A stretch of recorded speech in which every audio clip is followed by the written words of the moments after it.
Bună, dragii mei, bine ați venit la previziunile pentru energia lunii iunie. Acestea se aplică pentru toți cei care au ascendentul, soarele și luna în Săgetător. În prima parte voi descrie tranzitele astrologice și apoi vedem ce ne spune energia prin cărțile de oracol, prin cele de tarot, dar și prin talismane. Vă mulțumesc tuturor pentru vizionare și vă urez o lună iunie minunată. Pentru voi această lună este una remarcabilă, pentru că Jupiter, planeta expansiunii și guvernatorul vostru, își începe tranzitul prin Leu și nu a mai fost în Leu din anul 2014. Pe fundal, în timp ce noi vorbim aici, Saturn și Neptun în Berbec continuă lucrarea lor pe casa a 5-a. În zona creativității, unde vorbim despre iubire romantică, copii, joc, veselie, expresie de sine. Iar această energie este una lungă și delicată pentru voi. Saturn cere disciplină, creativă, structură, maturitate, angajament în ceea ce crezi sau ce iubești. Neptun aduce visare, idealizare, dar și confuzie sau dizolvare. Iubirile pot fi profunde, transformatoare sau pot fi iluzii care se topesc. Proiectele creative pot deveni serioase, monumentale sau pot pluti fără formă în eter. Iar voi sunteți infuzați cu aceste două frecvențe tocmai pentru a vă activa la maximum discernământul. Pluton este învărsător în acest moment, în retrogradare, în casa voastră a treia și continuă rescrierea profundă a vocii voastre, a mentalității, a felului în care comunicați sau relația cu familia extinsă. Este un proces lung de transformare, de moarte și de renaștere pe zona mentalității, schimbare de paradigmă și de mentalitate. Planeta gândirii și a intelectului Mercur și-a început tranzitul prin Rac în casa a 8-a. Mintea voastră se mută în adâncuri, în zona psihologiei și a fricilor. Mercur în Rac pe casa a 8-a aduce gândire emoțională despre lucruri profunde. Banii comuni, intimitatea, sexualitatea, transformarea, lucrurile îngropate, secretele, conversațiile importante ale primei jumătăți de lună se vor purta în zone tăcute, în profunzime, despre subiecte care de obicei se evită, despre subiecte tabu, finanțele comune cu cineva, intimitatea, moștenirile, creditele, lucrurile puse la cale, dar în liniște. Și cu Mercur aici, în Rac, un semn foarte intuitiv, gândirea voastră devine psihologică, capabilă să citească dincolo de cuvinte. Iar pentru felul vostru de a gândi larg și sincer, această energie este o coborâre în subteran și o capacitate de a tăcea atunci când este nevoie. Tac, văd și știu și este de ajuns. Apoi Venus, zeița frumuseții, planeta care guvernează și banii și relațiile și începe și ea tranzitul prin Leu, în casa a 9-a. Venus este o energie extrem de magnetică și se mută în casa voastră organică.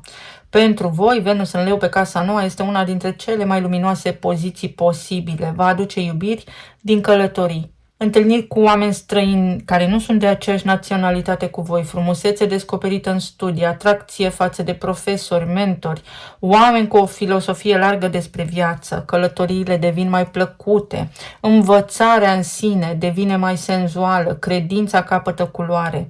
Este o perioadă bună pentru a începe un curs, a planifica o călătorie, pentru a te îndrăgosti de o idee sau de cineva care vine de departe sau poate că este în același oraș cu tine, dar are ceva diferit, ori nu are aceeași credință ca și tine, ori nu are aceeași religie ca și tine, ori ceva este diferit în această persoană.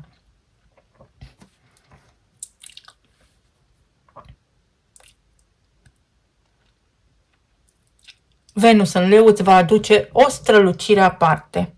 Apoi se produce evenimentul de lună nouă din Gemeni pe casa a 7-a, casa relațiilor. Și acesta este primul eveniment important al lunii pentru tine.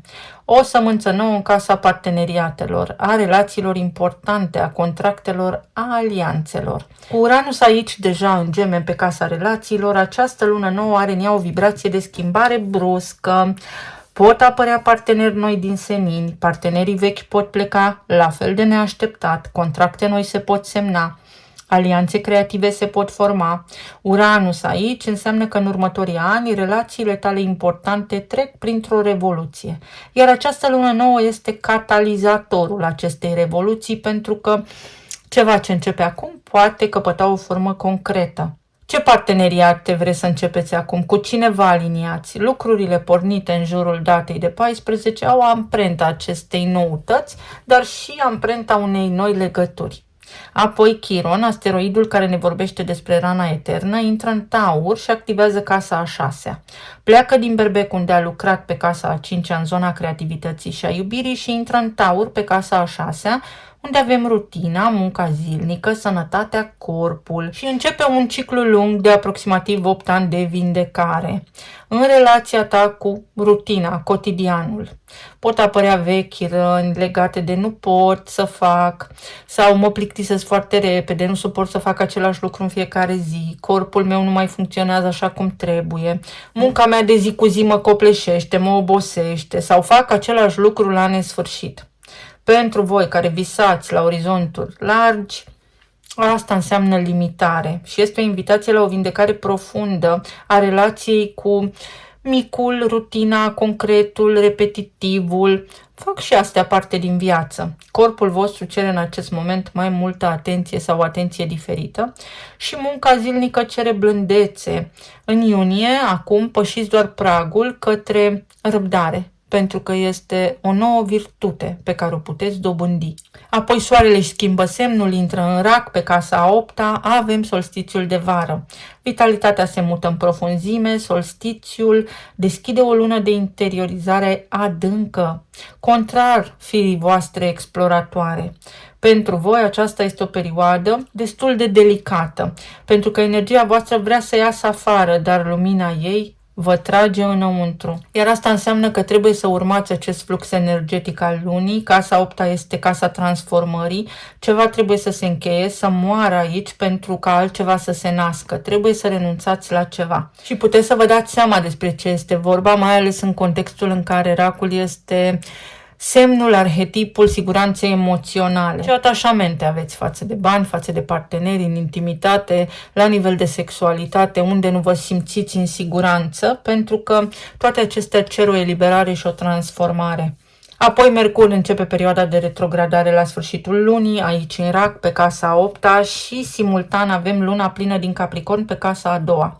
Este o zi de profunzime maximă pentru voi, mai ales pentru că se activează axa intimității, fizic-metafizic, dar și casa banilor. Mercur retrogradând aici, unde avem finanțele comune, datoriile, creditele, moștenirile, conversațiile intime, aduce nevoia de a reevalua, de a mai discuta odată despre ceva anume. Și vor reveni discuții despre bani împărțiți cu cineva, contracte de credit care cer să fie recitite, reanalizate, secrete care vor să iasă la lumină. În același timp, luna plină din Capricorn pe casa a 2-a aprinde zona banilor tăi personali, a resurselor, a propriei tale valori. Ceva ce ai construit luni de zile, în zona veniturilor sau a relației cu valoarea ta, ajunge acum la o culminație.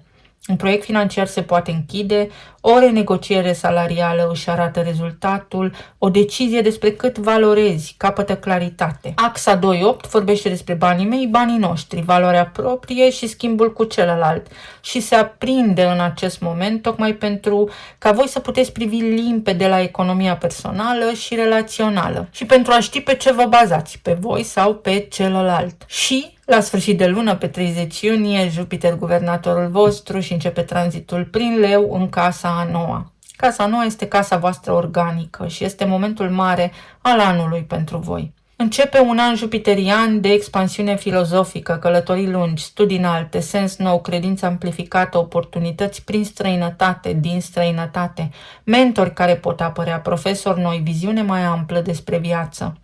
Acest tranzit este întoarcerea acasă, într-un sens cosmic, și sunteți răsfățați în acest moment. Dacă vrei să călătorești, să studiezi, să publici, să predai, să-ți extinzi orizontul, acum este momentul. Jupiter a mai fost aici în Leu în anul 2014 și puteți găsi indicii în acest sens pentru că totul este ciclic și în tipare.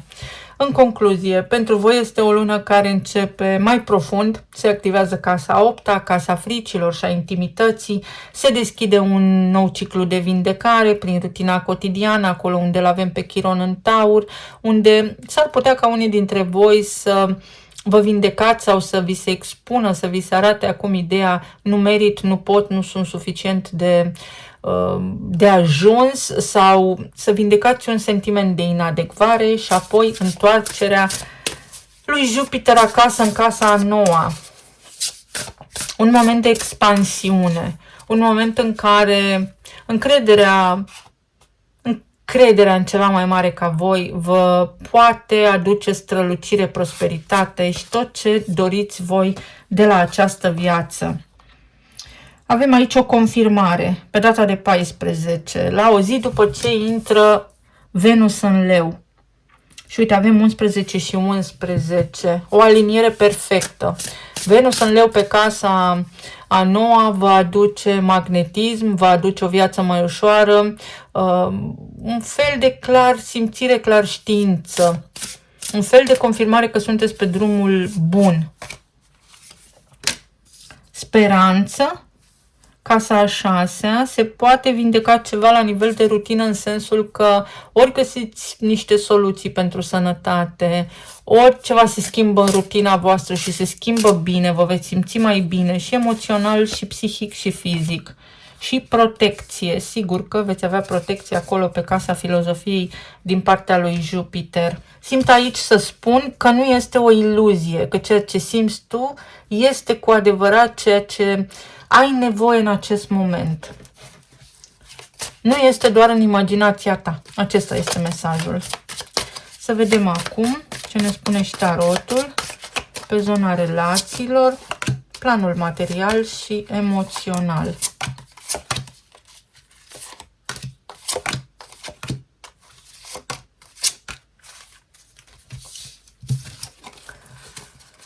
Lumea.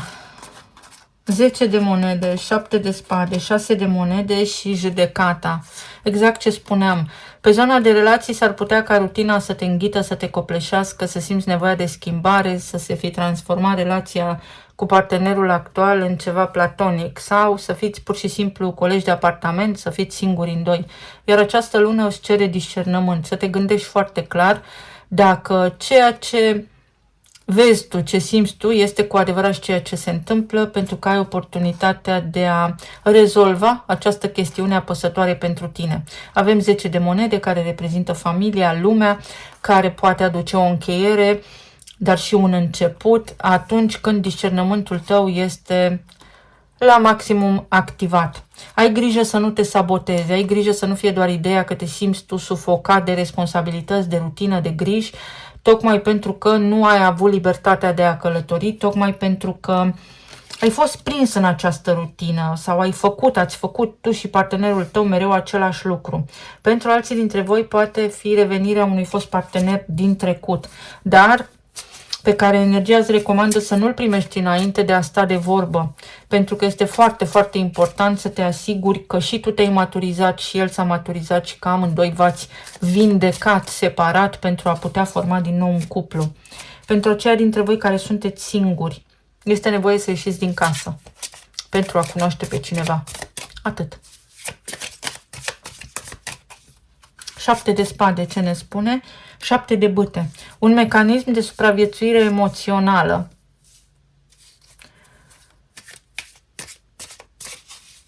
Să aperi ce al tău, să intervii pentru tine. Dacă ceva nu-ți priește pe zona de relații, dacă ceva nu-ți place, schimbă. Ai primit o confirmare că există speranță dincolo de relația pe care o ai, că există un potențial partener, chiar dacă ai fost mult timp singur sau singură. 5 de spade. Atenție la compromis și la monologul interior pe care îl ai, pentru că, uite aici, ori te temi de ceartă, de confuzie, de discuții zilnice, să nu-ți spună nimeni ce să faci, tu vrei să fii liber, spirit liber. Aici este puțin de lucru, Chiron Taur va face acest lucru. 7 de cupe, poți întâlni dacă ești singur pe cineva care a trecut prin tot și prin toate și care vine calm, a terminat, s-a certat, nu mai vrea așa ceva, sau poate reveni cineva din trecut cu care acum va trebui să treci prin toate, tocmai pentru a te asigura sau pentru a ți se confirma sau pentru a-ți confirma tu ție că da, vreau înapoi această persoană sau nu. În alte cazuri s-ar putea să fie vorba despre un divorț, despre o separare la nivel de afacere, s-ar putea să fie vorba despre o rupere de contract, despre noi asociați. Așa cum am spus, aveți Gemenii pe casa 7, unde este Uranus în Gemene acum și luna 9 din Gemeni, deci ceva lucruri neașteptate se pot produce, însă aveți protecție, este înspre binele vostru, pentru că există ceva mai bun după. Familia. Poate fi în unele cazuri evitarea unui divorț, poate fi în unele cazuri ceva ce se rezolvă în familia voastră, poate fi în alte cazuri o cerere în căsătorie din senin, venită de nicăieri, poate fi în alte cazuri faptul că tu spui, hai, uite, de mult timp suntem împreună, ce mai așteptăm? Este o lună care aduce concluzii, care cere concluzii pentru voi în relație. La nivel de plan financiar, material, ce frumos, pajul de monede, împărăteasa, 3 de monede și 6 de cupe. Vă reveniți financiar. Vă reveniți financiar. Voi aveți nodul sud pe casa a 10-a, în Fecioară, și în opoziție pe casa a 4-a, nodul nord în Pești. În unele cazuri s-ar putea să fie ceva de genul, mă retrag din activitatea mea profesională pentru că urmează să cresc un copil, puteți fi părinți, bunici, sau urmează să fac ceva în casa mea. Pentru alții dintre voi poate fi vorba despre un nou proiect, despre o nouă colaborare, despre o discuție mai veche care a avut loc și nu s-a concretizat, dar se concretizează acum, sau îți revii financiar, ai protecție, ceva din ceea ce vrei tu să faci. Îți iese bine, găsești o soluție, găsești o amânare, indiferent de caz. Apare soluția optimă pentru tine aici. Uite, regele de cupe. Te simți în siguranță emoțional și magicianul, puterea de a face ceea ce îți dorești și o bucurie, o scânteie, un contract, ceva ce te bucură. Este o nouă perspectivă, ceva incredibil de bun. Uranus în Gemeni și luna 9 din Gemeni. Un nou contract de muncă, o cerere în căsătorie, un nou statut. Ceva se întâmplă bine. Elementul de foc. Așteaptă-te la ceva neprevăzut. Voi sunteți foc, leul este foc, unde intră Jupiter, berbecul este foc, unde sunt Saturn și Neptun. O nouă etapă în viața ta și va fi foarte, foarte interesantă. Este și un moment foarte bun în care viața ta poate realmente să bubuie, să explodeze abundent, extrem de bine. La nivel emoțional, 2 de monede, 3 de cupe, temperanța și 8 de spade. Ai de făcut o alegere, dacă vrei să te stresezi pentru ce nu funcționează sau vrei să vezi plinul paharului. Și dacă alegi plinul paharului, atunci vei vedea că apare bucuria în viața ta. Este o perioadă în care ceva nu a funcționat foarte bine, ai avut frică și stres. Sau sunt fricile din casa a 8-a în ceea ce privește resursele împărțite cu ceilalți și banii partenerului tău. Ceva se schimbă și se schimbă bine în favoarea ta. Medical vorbind, te vei bucura, scapi de un stres. Vei avea zile mai bune ca de obicei. Atenție la tristețe și la plămâni, la astm și la tot ceea ce are legătură cu căile respiratorii. 3 de bâte. O așteptare ia sfârșit și se termină ceva, o acțiune, o situație cu o bucurie. 5 de monede. În momentul în care spui merit. Pentru că aici este o senzație de inadecvare, că nu meriți. Este un program moștenit, să știi, nu ți aparține ție. Este ceva ce ți-ai spus tu în fiecare zi. Cavalerul de bâte. Acțiune și mișcare, o noutate, o situație, un drum, o dinamică care se schimbă. 4 de cupe. Și 9 de bâte. Ai experiență să treci peste ceva ce te-a rănit foarte tare în trecut. Vei vindeca niște răni, te vei recupera ușor după ceva ce trăiești acum. Să vedem ce ne spun și talismanele.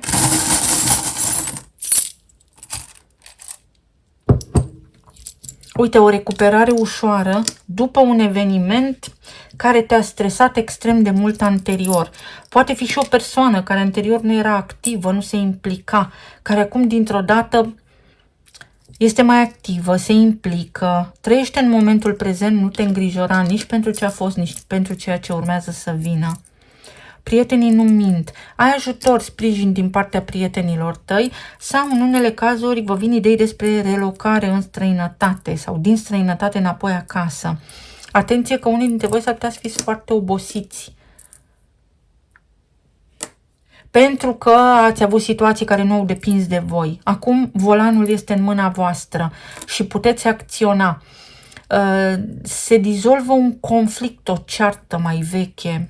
Voi știți cu cine, un element de surpriză, ceva, o mare bucurie. Mare bucurie, o petrecere pe care o organizați sau la care participați. Aleg puterea de a elimina din viață ce nu funcționează. Deci vi se oferă șansa să rupeți niște legături, să rezolvați niște lucruri, să vă bucurați de asta, un nou contract de muncă sau ceva, un contract. Ceva devine oficial în viața voastră. Uite, o gură de aer proaspăt, o perioadă de relaxare și soarele. O perioadă mai ușoară, mai fluidă. Inițialele sunt Z, E, C, F și Z din nou. O aliniere. Cu ce-ți dorești sau cu cineva anume? Cineva din trecut poate reveni acum să te întrebe ce faci. Și voi să aveți parte așa de un fel de mic șoc. Cum adică ce fac? Acum, după atâta timp? Fericire. Fericirea ta vine atunci când ești calm. Ți se arată practic că trebuie să te liniștești puțin. Să te detașezi puțin. Pentru unii dintre voi va fi foarte important să lăsați deoparte gura lumii. Să nu mai fiți ușor de influențat. Și o bucurie care ți aduce liniște. Începe o etapă de liniște în viața ta. Ceva te împlinește. Eu vă mulțumesc foarte mult. Vă doresc să aveți o lună minunată, să fiți bine, sănătoși și iubiți și să ne auzim cu bine și data viitoare. Pa, pa!